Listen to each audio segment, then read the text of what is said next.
Bonjour, bienvenue sur la chaîne Le Fruit de la Vigne. Aujourd'hui nous allons parler de la fable Le lièvre et la tortue. Je vous laisse regarder la vidéo et ensuite je reviens vers vous. Allons-y.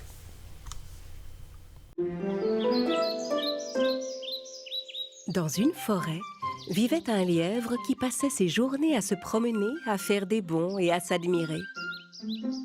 Il adorait se vanter auprès des autres animaux d'être le plus rapide de tous. Je suis l'animal le plus rapide de toute la forêt. Quelqu'un veut faire la course contre moi? C'est vrai qu'il courait très vite avec ses longues pattes. Les autres animaux détestaient sa façon de se vanter, mais il devait reconnaître qu'aucun d'entre eux ne gagnait jamais contre le lièvre. Oui, j'ai encore gagné la course. Normal, je suis le plus rapide de tous les animaux. Partout où il allait, le lièvre racontait qu'il était si rapide que personne ne pouvait jamais le dépasser. Ses paroles commençaient à agacer les animaux de la forêt.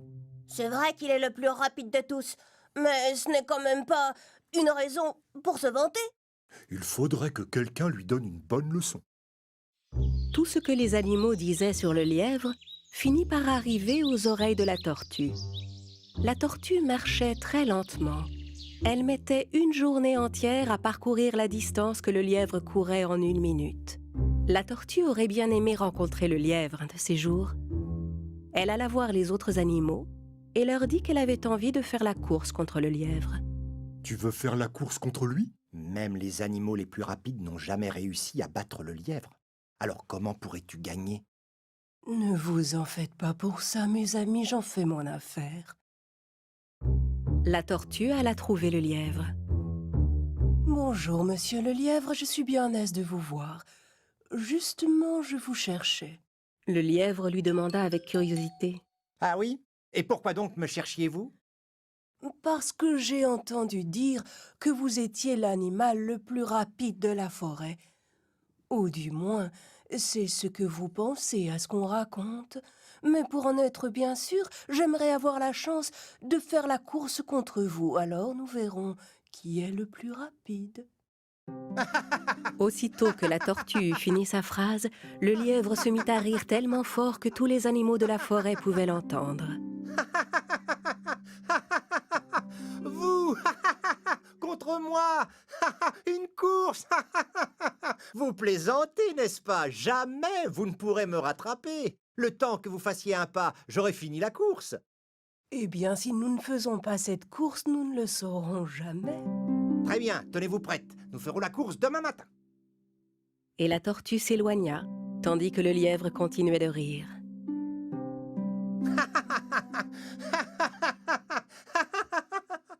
Le lendemain matin, quand les animaux arrivèrent pour assister à la course, ils virent que la tortue était déjà là, en position de départ.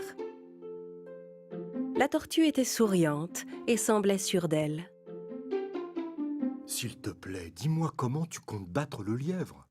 Eh bien, s'il est aussi fier de lui que vous le dites, s'il se vante autant que vous le racontez tous, alors vous pouvez me faire confiance, cette course ne devrait pas être bien difficile à gagner.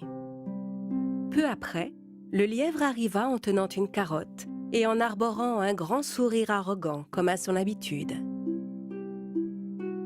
Faisons cette course et finissons-en vite. Je n'ai pas encore pris mon petit déjeuner.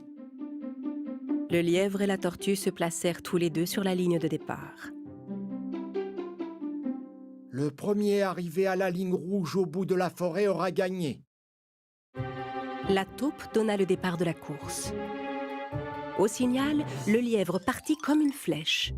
La tortue, elle, se mit lentement en route. Le lièvre allait si vite qu'on ne le vit bientôt plus.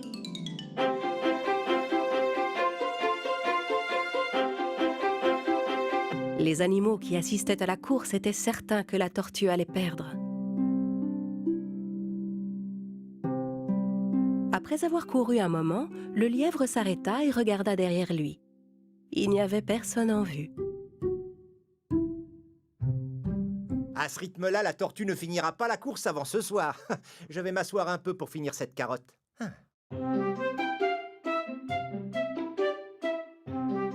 Le lièvre termina tranquillement sa carotte tout en regardant la route. Au loin, il pouvait voir la tortue qui avançait. Avec un sourire narquois, il se leva et se remit à courir. Le lièvre était pratiquement arrivé au point d'arrivée.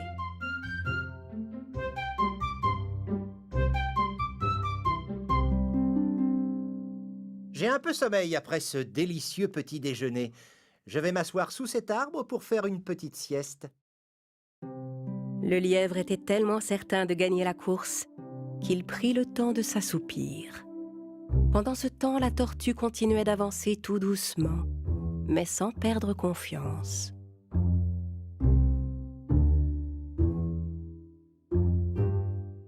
Après une longue marche, elle finit par arriver au même endroit que le lièvre et constata qu'il était profondément endormi.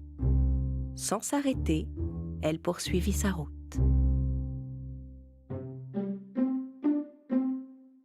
Quelques instants plus tard, le lièvre se réveilla. Il regarda autour de lui mais ne vit pas la tortue. Tiens, je ne vois plus la tortue nulle part. Elle a sûrement déjà abandonné. Allez, je vais finir ma course, moi.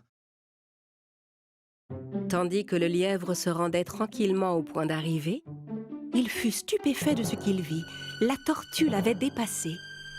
En fait, elle avait presque fini la course.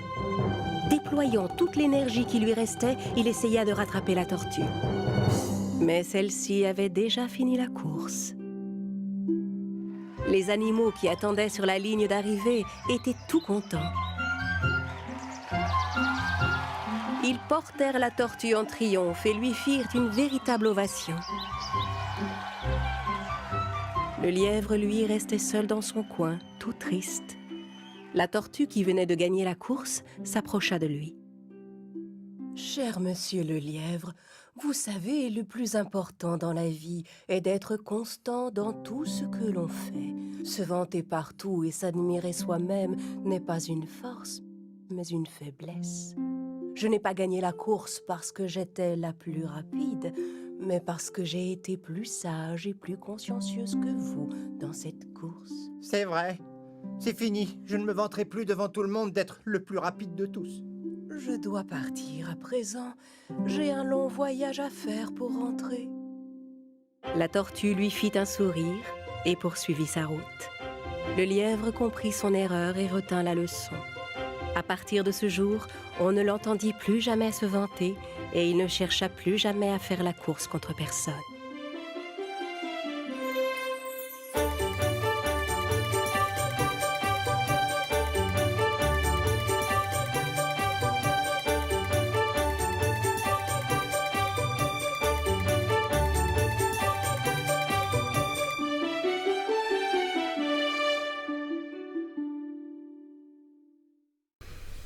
Voilà, très belle vidéo.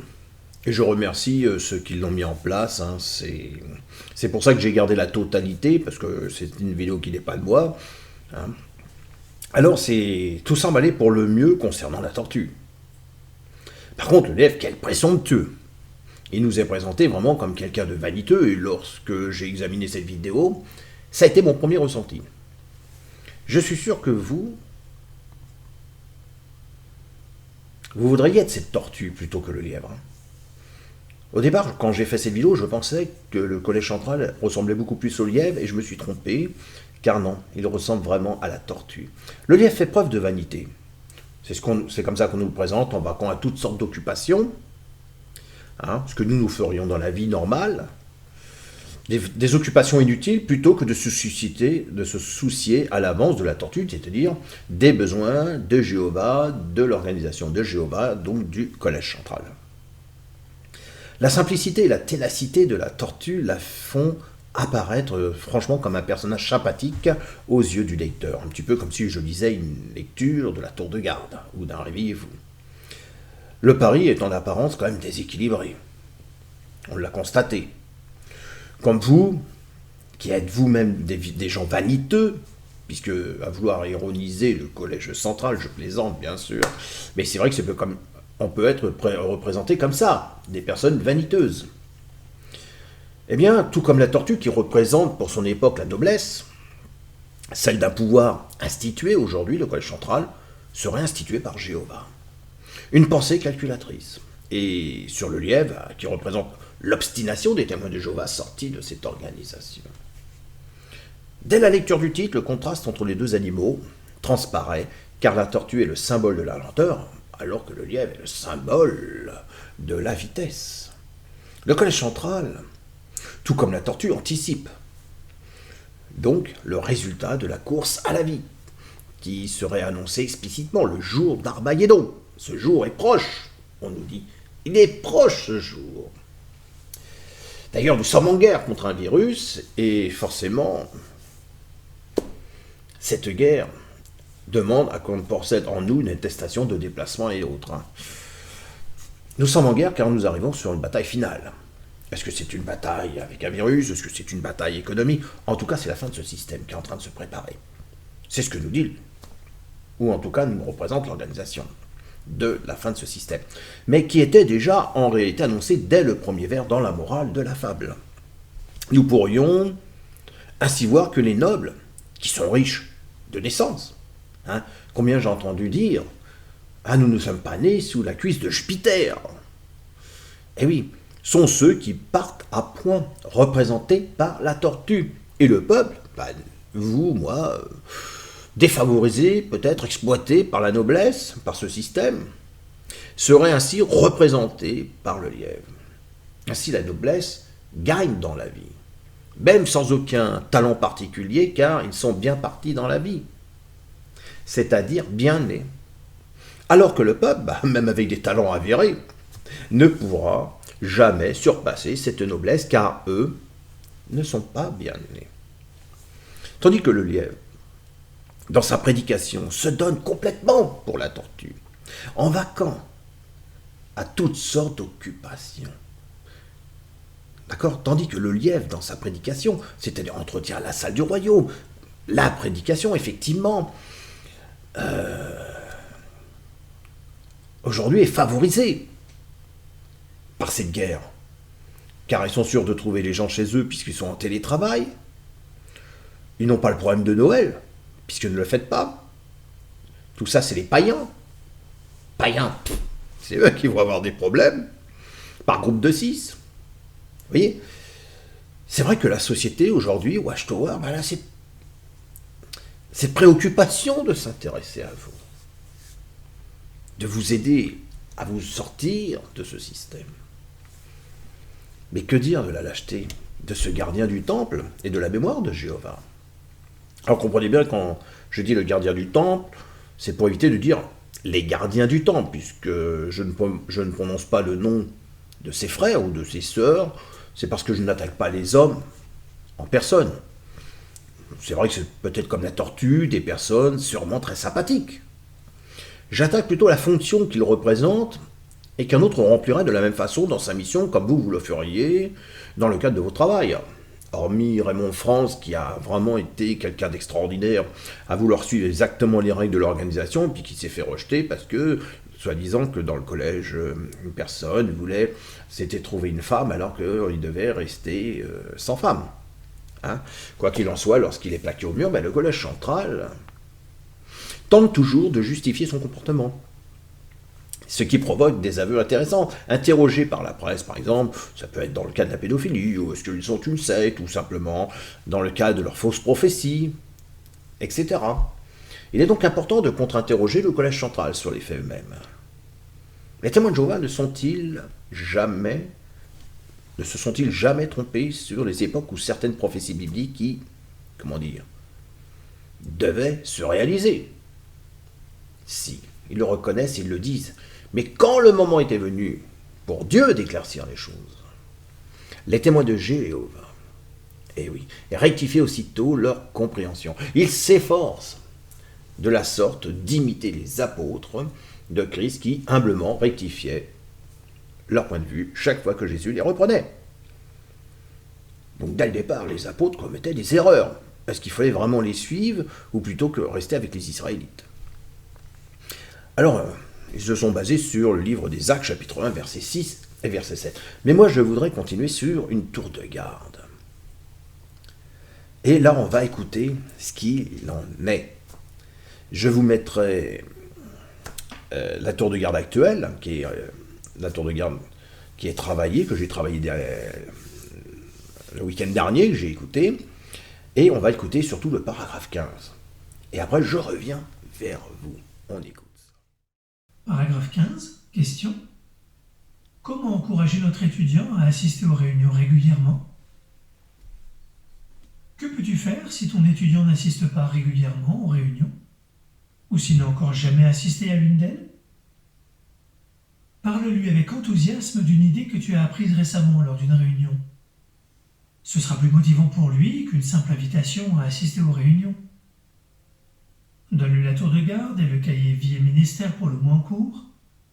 Montre-lui quels sujets seront examinés lors de la prochaine réunion et demande-lui lequel l'intéresse particulièrement.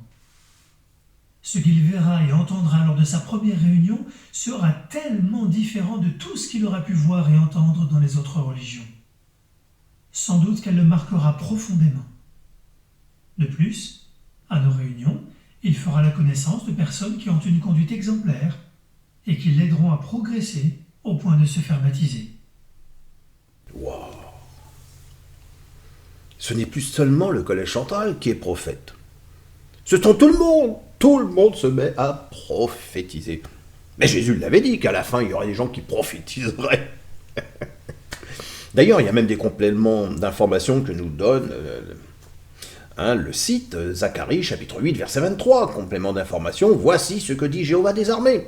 À cette époque-là, 10 hommes de toutes les langues de nations saisiront, oui, ils saisiront fermement le vêtement d'un juif en disant « Nous voulons aller avec vous, car vous avez entendu dire que Dieu est avec vous. » On peut retrouver de la critique et de la vanité, effectivement. Comme je l'ai dit, dans le corbeau et le renard, la grenouille qui veut se faire aussi grosse que le bœuf. Le collège central, tout comme la tortue, anticipe donc vraiment ce résultat sur la course de la vie. C'est elle qui annonce vraiment explicitement le jour d'Armageddon. C'est elle encore qui donne des réalités apparemment annoncées. Mais qu'est-ce qu'on peut dire? Que le lièvre, lui, a compris que la tortue, apparemment, serait patiente et persévérante, et c'est ce qu'elle nous enseigne, la patience et la persévérance. Il se rend compte aussi que rien ne sert de courir. Il faut partir à temps. Et c'est pour ça que parfois vous entendez des frères et sœurs dire, comme c'est noble, je suis né. Je suis né dans la vérité. Ou comment as-tu connu la vérité? Eh oui. Mais pourtant Jésus a dit, et je ferai peut-être une vidéo là-dessus, je suis le chemin et la vérité, il n'a pas dit, il a dit je suis la vérité, il n'a pas dit vous êtes la vérité. Mais on peut dire que depuis ce temps, l'excommunication, qui est une justice expéditive, c'est-à-dire la peur sans pouvoir exposer sa défense, le collège central agit de même. Tout comme la tortue, mais plus hypocritement. Pour faire semblant de respecter les Écritures, ils sauvegardent les formes.